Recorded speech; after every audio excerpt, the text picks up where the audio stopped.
नमस्कार दोस्तों, हमारे YouTube चैनल के ऊपर आपका बहुत बहुत स्वागत है। दोस्तों, हम अपने चैनल के माध्यम से आपके लिए मंत्र यंत्र और टोटकों के बहुत ही सरल उपाय लेकर आ रहे हैं। इसलिए दोस्तों, हमारे चैनल को सब्सक्राइब करने में बिल्कुल भी कंजूसी मत कीजिएगा।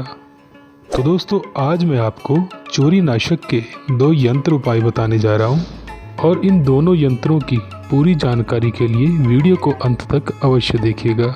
तो दोस्तों, बहुत लोगों के घरों में से कीमती और छोटा मोटा सामान चोरी होने लगता है और आपको पता चलने के बाद भी आप चाह के भी इन सभी चीज़ों को रोक नहीं पाते, क्योंकि दोस्तों चोरी करने वाला इंसान कोई भी हो सकता है। घर में काम करने वाला नौकर या नौकरानी हो सकती है, आपका ड्राइवर भी ऐसे कामों को अंजाम दे सकता है, या कोई ऐसा व्यक्ति जो आपके घर में कार्य करने के लिए आता हो या काम करने के लिए आता हो, और ज़्यादातर तो आप ही के घर का कोई सदस्य, कोई रिश्तेदार, आपका पड़ोसी भी इन सभी कामों को अंजाम दे सकता है। लेकिन किसी भी व्यक्ति के खिलाफ कोई भी सबूत ना होने के कारण आप किसी को भी कुछ नहीं कह पाते और अपने नुकसान की भरपाई आपको खुद ही करनी पड़ती है। तो ऐसी हो रही सभी प्रकार की घटनाओं को रोकने के लिए आज जो मैं आपको यंत्र बताने जा रहा हूँ वह आपके लिए काफ़ी लाभदायक सिद्ध हो सकता है। यह एकदम सरल विधि है, सरल प्रयोग है। तो दोस्तों, सबसे पहले आंवले के द्वारा एक कलम बना लें जिससे आप यंत्र को लिख सकें, और उसके बाद भोजपत्र के 5 टुकड़े लीजिए और वो सभी एक ही आकार के होने चाहिए, और उन सभी टुकड़ों के ऊपर आप इस यंत्र को अष्टगंध की स्याही के द्वारा लिखें।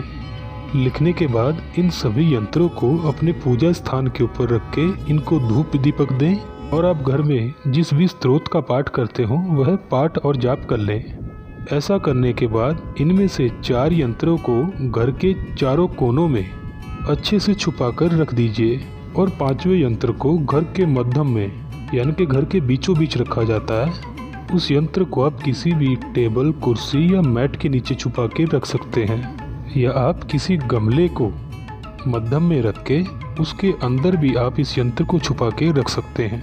तो दोस्तों, ऐसा करने से शास्त्र वचन है कि चोरी की संभावना समाप्त हो जाती है।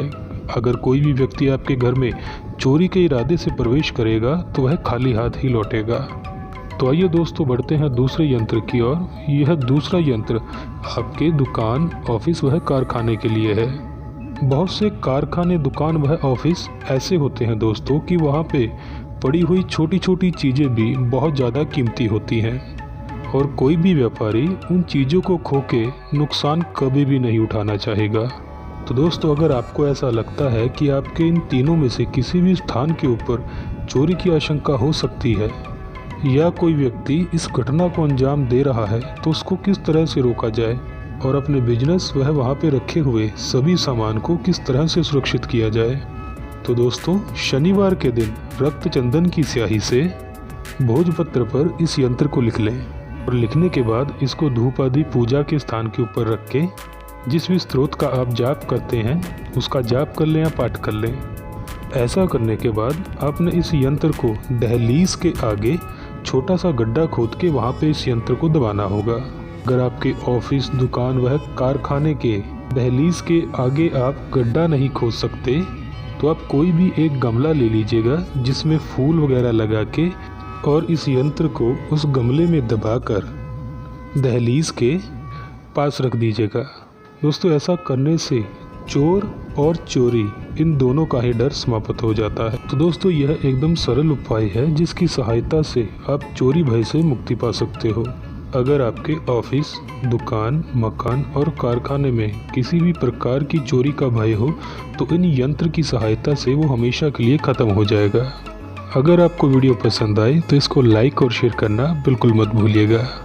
अगर किसी अन्य सहायता की आवश्यकता हो तो उसके लिए आप हमारे नीचे दिए हुए नंबरों के ऊपर संपर्क कर सकते हैं, पूजा पाठ के लिए संपर्क कर सकते हैं। हमारे यहाँ पे सभी प्रकार के कार्यों के लिए आयोजन किए जाते हैं, और हमारे चैनल को सब्सक्राइब करना बिल्कुल मत भूलिएगा। धन्यवाद दोस्तों।